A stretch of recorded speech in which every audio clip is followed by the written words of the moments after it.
Alors bonsoir, bon matin, bon après-midi, enfin bon qu'importe le moment de la journée où ceci est écouté. Je me présente Jérémy Blouin-Poirier, fier auteur de ce projet de recherche dirigé vers la censure dans le théâtre, plus précisément la censure dans le théâtre de Pierre-Augustin Caron dit Beaumarchais, et tout ça est réalisé dans le cadre du cours d'art, scène et civilisation sous forme audio. Alors comme j'ai dit, l'homme qui passera au microscope aujourd'hui se prénomme Pierre-Augustin Caron, ou du nom qu'il acquit plus tard dans sa vie, Beaumarchais. Et oui, Beaumarchais, cet homme qui a compris avant même l'apparition des réseaux sociaux l'importance de médiatiser à fond ses procès. Oui, cet homme à la carrière amoureuse plus que louche. Oui, cet homme qui fut espion, sponsor de révolution, scandale, écrivain, dramaturge, etc., etc. En vrai, pas tant les etc., là. Ça fait pas mal le tour, mais c'était pour la forme. Là, je sais pas si c'était clair, mais c'était une genre de table des matières décousues. C'était pas clair. Hein. Ouais. Je vais le faire mieux. Alors, lors de ce travail audio, je vous invite à une super funny promenade dans la vie de Beaumarchais. En commençant tout d'abord par une chronologie sur en grande partie Beaumarchais, mais aussi quelques événements importants de cette époque. Par la suite, je vais parler de ses œuvres et leurs liens avec les procès que Beaumarchais va avoir durant sa vie. Puis de l'incroyable contexte historique dans lequel tout cela déroule, nous allons ensuite faire un arrêt par la guerre religion et philosophie, pour ensuite parler de la fin du courant rococo et la montée d'un nouveau type de courant artistique qui n'idéalise plus la noblesse et la royauté comme avant. Forcément, je vais vous jaser de théâtre, de l'époque et de son lien avec les pièces de Beaumarchais.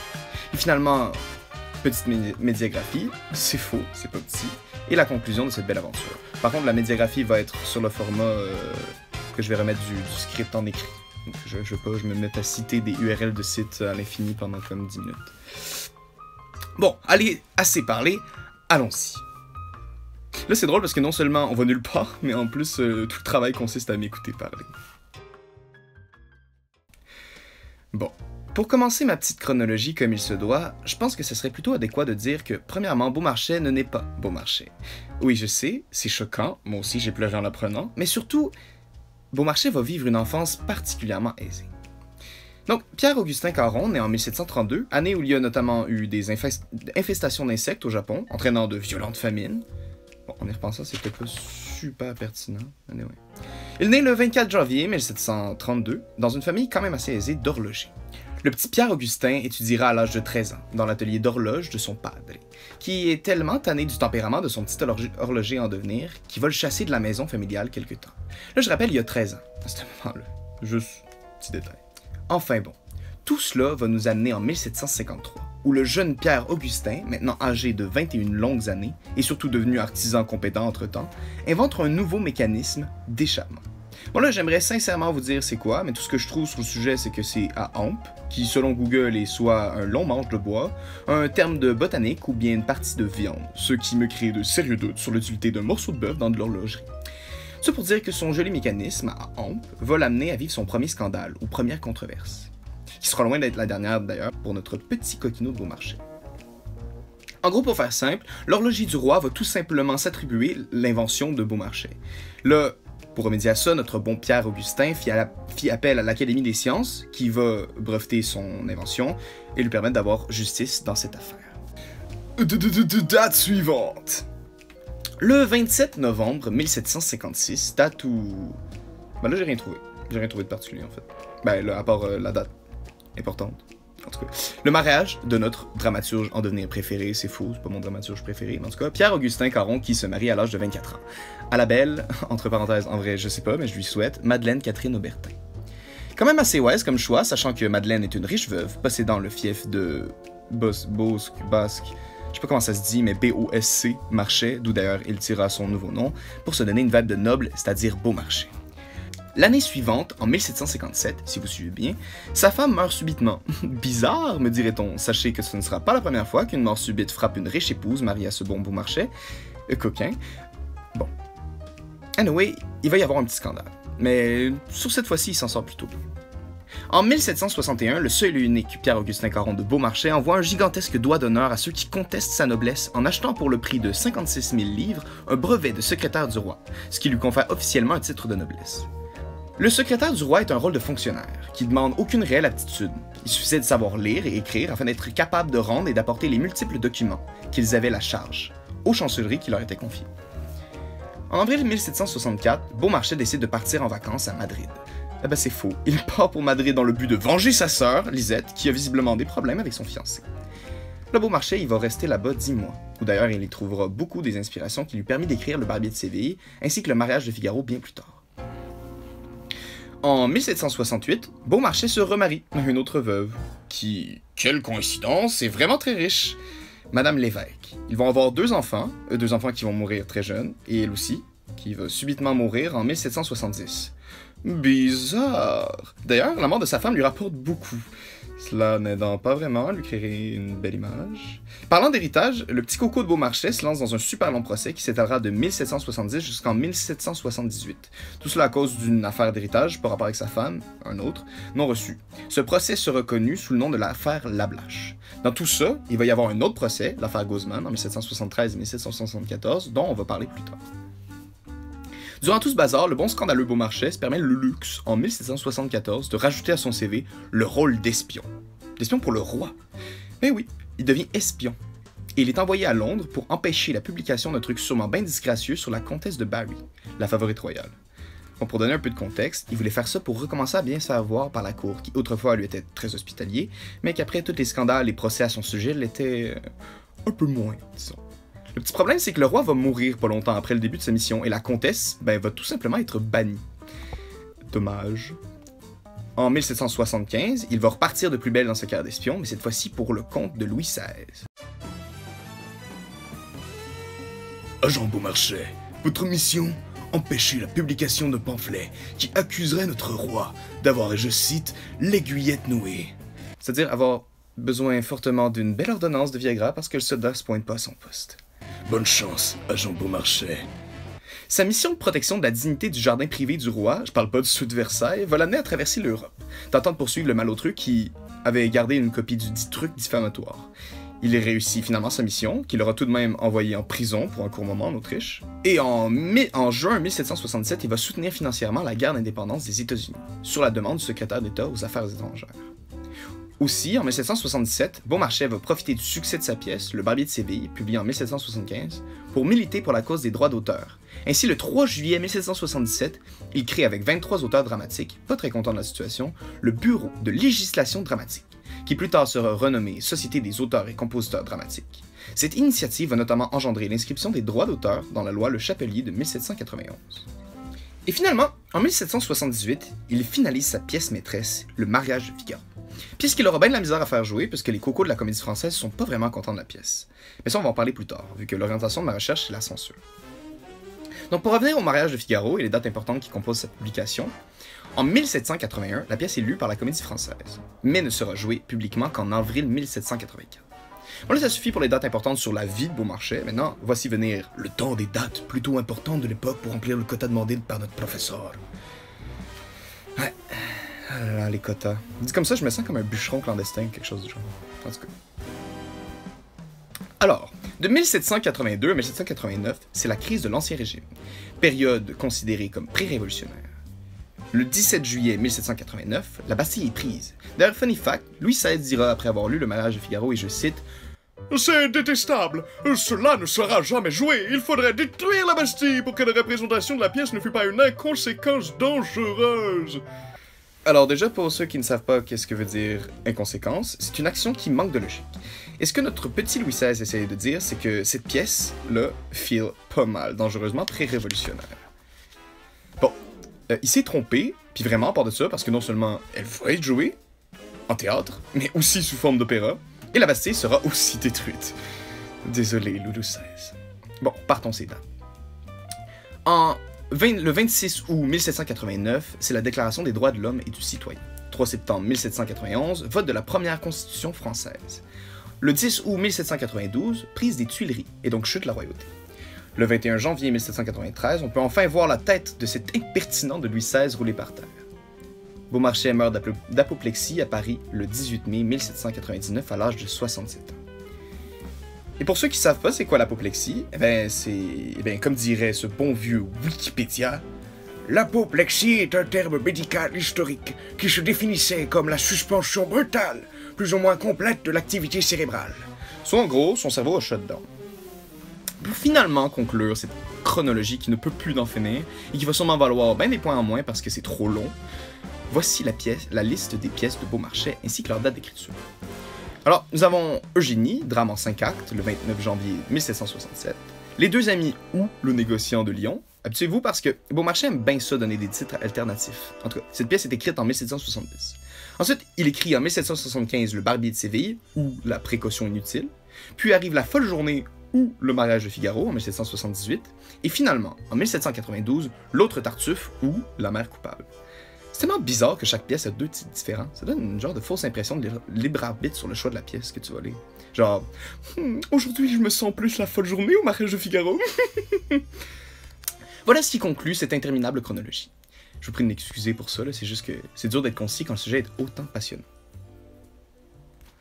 Parlons là, techniquement, dans le cadre du travail, je devrais parler de l'œuvre dans le cours de voix et jeu. Un cours que, je n'ai pas. Oui, ça m'apprendra à pas être à mon affaire. Donc, tout ça pour dire que je me suis vraiment cassé la tête pour remplacer cette partie-là avec quelque chose qui fait écho correctement avec mon angle de recherche, c'est-à-dire la censure. J'ai donc décidé, en espérant que ce soit correct, vu que j'ai pas vraiment demandé si c'était correct, justement de faire un lien entre le procès Lablache et l'affaire Guzman, et l'aspect juridique très présent dans les pièces Le Barbier de Séville et Le Mariage de Figaro. Parce qu'au final, ce sont en grande partie dû à cette tendance à casser les codes et dénoncer ouvertement les choses qui valurent autant de problèmes de censure à Beaumarchais. Voilà, je commence. Le procès Lablache, c'est un procès que Beaumarchais va lancer à l'encontre du comte de Lablache, parce que le dit monsieur conteste les droits de Beaumarchais sur l'héritage financier Paris du Vernet, allant même jusqu'à l'accuser de posséder de fausses preuves. Le procès va être gagné par Beaumarchais, en premier lieu, puis perdu.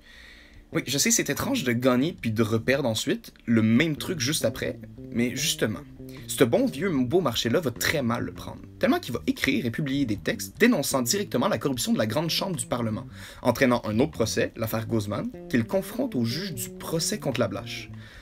Bon, ce qui nous intéresse dans tout ça, c'est comment Beaumarchais fait les choses. Parce qu'en faisant des recherches sur la censure dans les œuvres de Beaumarchais, je suis souvent tombé sur sa particularité à contourner les codes. Il déteste se faire censurer, ça se voit. Il aime pas la censure, et encore moins le fait de devoir se plier aux règles. Il dira dans la préface de la pièce Le Mariage de Figaro, qu'est-ce que la décence théâtrale. Et les codes, Beaumarchais va n'en faire qu'une bouchée. À partir du procès Guzman, il change de tactique.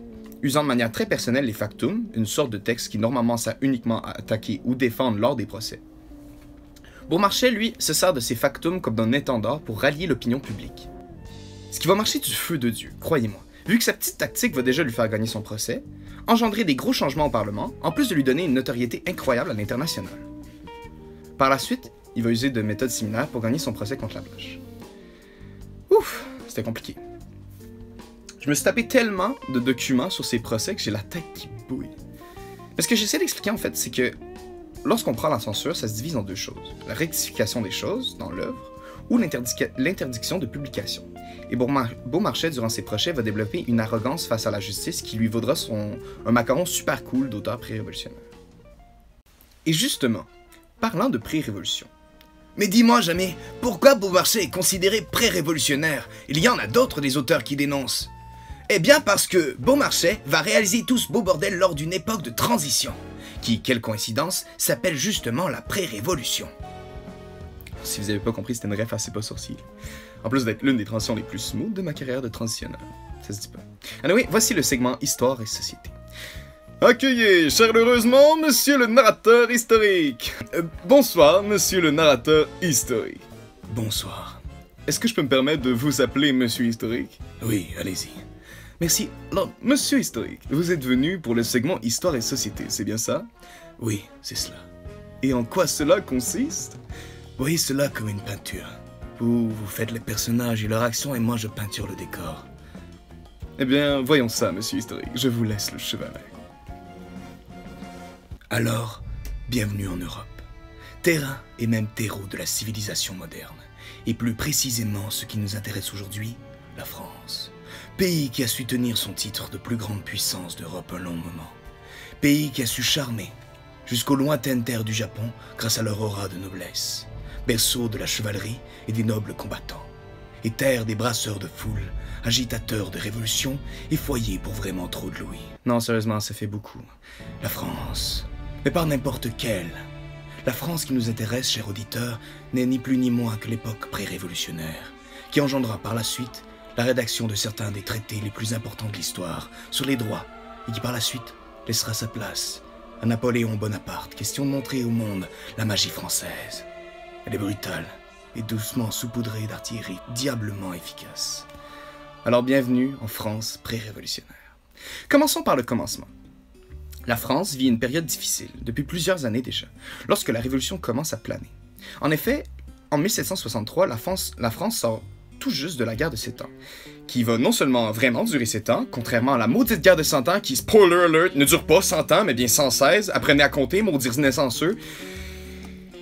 Excusez. Alors, je disais, oui, la guerre de 7 ans, qui va coûter vraiment très cher à la France.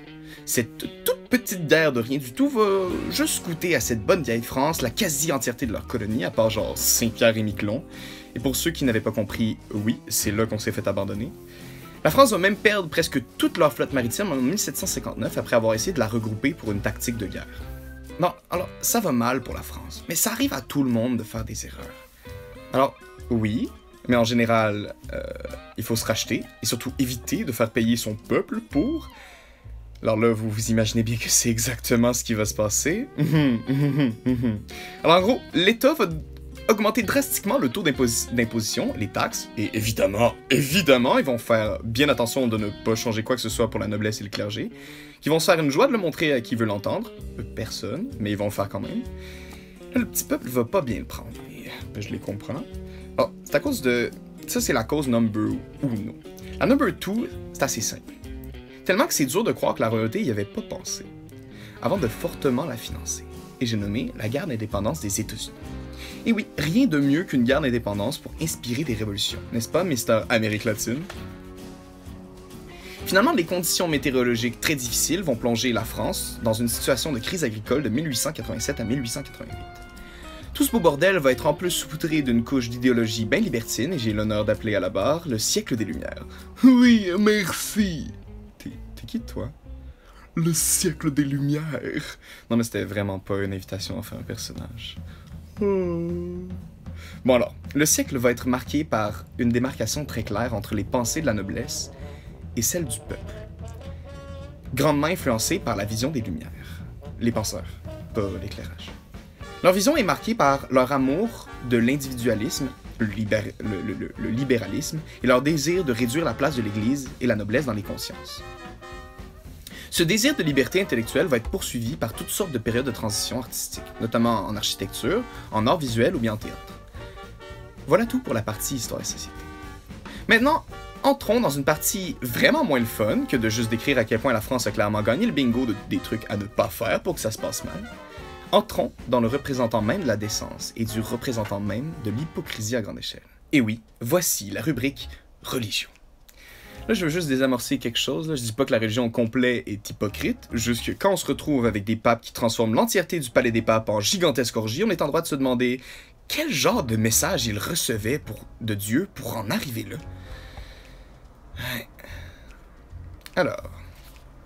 Les prévisions religieuses pour les années 1780-90 vers la France pré-révolutionnaire.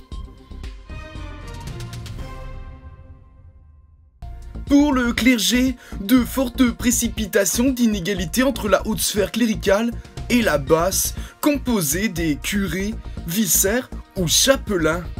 En effet, les nombreux privilèges dont jouit la haute sphère du clergé engrangent de nombreux soulèvements. Et alors que l'Église tente tant bien que mal de stopper la désacralisation de la monarchie, en renforçant la censure et en s'opposant à la production des mauvais livres, comme ils les appellent, le nombre de recrutements baisse drastiquement. Fait assez comique, comme j'ai mentionné juste avant, l'Église essaie de protéger la monarchie et son image. Mais le problème, c'est que le roi lui-même est plutôt du côté des Lumières. Et même vraiment en fait, tellement qu'il va lui-même contribuer à la baisse de l'importance de la religion en faisant des grands changements dans l'éducation. De leur côté, la population protestante est invitée à rester cachée chez eux. Encore une fois. Mais on m'annonce qu'un ecclésie est attendu pour 1787, avec l'arrivée de l'édit de tolérance. Quant aux Juifs, il est préférable de ne pas attendre trop de beau temps pour les 2 prochaines décennies, même en cette époque de changement. Désolé, votre moment va venir, vous inquiétez pas. Les tentatives de répression artistique du clergé vont avoir un effet inverse, inspirant toutes sortes d'étranges personnages, tels que Beaumarchais, qui se feront une joie de brandir leurs plumes contre la censure. D'autres vont s'unir sous l'étendard d'un courant artistique puissant. Là, vous l'avez vu venir, là. Voici de manière excessivement smooth le segment artistique. Alors, pour commencer correctement, il faut expliquer quel mouvement artistique est majoritairement présent avant celui que je vais aborder, c'est-à-dire le rococo. Alors, non, ce n'est pas un surnom cute de quoi que ce soit, et ce n'est ni le nom d'un Pokémon, non, les copinous, c'est le nom d'un courant artistique principalement en peinture. J'espère sincèrement que ça vous a autant agressé que moi que je vous appelle les copinous. Alors, qu'est-ce que le rococo? Déjà, fait un peu surprenant, le terme rococo va non seulement être employé après la fin du mouvement artistique, mais va surtout à la base être employé pour se moquer du style, par les artistes néoclassiques. Et sinon, pour les caractéristiques, le seul truc qui nous intéresse vraiment, c'est qu'il est caractérisé par son aspect fantaisiste et aux riches détails qui, aux yeux des Français fâchés, ne fait que leur rappeler que les nobles s'en mettent plein les poches et eux non.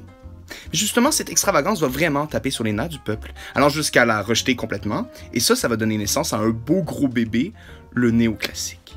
Ben oui, gougou gaga à toi aussi. Mais en fait, pas tant gougou gaga justement, parce que il est pas tant bébé que ça, vu que c'est pas la première fois qu'un mouvement dit classique fait son apparition. Et oui, c'est un peu la routine pour ce style-là. Il a l'habitude de faire son grand tour de temps en temps. D'où le néo dans néoclassique, qui veut dire nouveau. C'est comme dans néo-nazi. Oui, c'est aussi effrayant que ça en a l'air, parce que non, on n'a pas besoin d'une nouvelle badge de nazi, la première était déjà de trop. En tout cas, donc pourquoi le néoclassique devient si important? Eh bien, c'est plutôt simple. La froideur et le sérieux vont venir remplacer la rêverie et la frivolité du style rococo. Cette sévérité dans l'art va beaucoup plus coller au contexte historique, et le mouvement révolutionnaire va se faire un plaisir de s'approprier l'image du courant. La petite définition de c'est quoi un mouvement classique, alors, c'est quoi? Mais pour simplifier, parce que je manque de temps, donc sérieusement, désolé monsieur Wickham, j'arrive pas à faire les choses à moitié, soit je les fais trop. Ok, donc le classicisme, donc c'est un mouvement artistique qui se veut être un retour aux sources, au classique justement. Comme par exemple l'art grec, romain, etc. etc.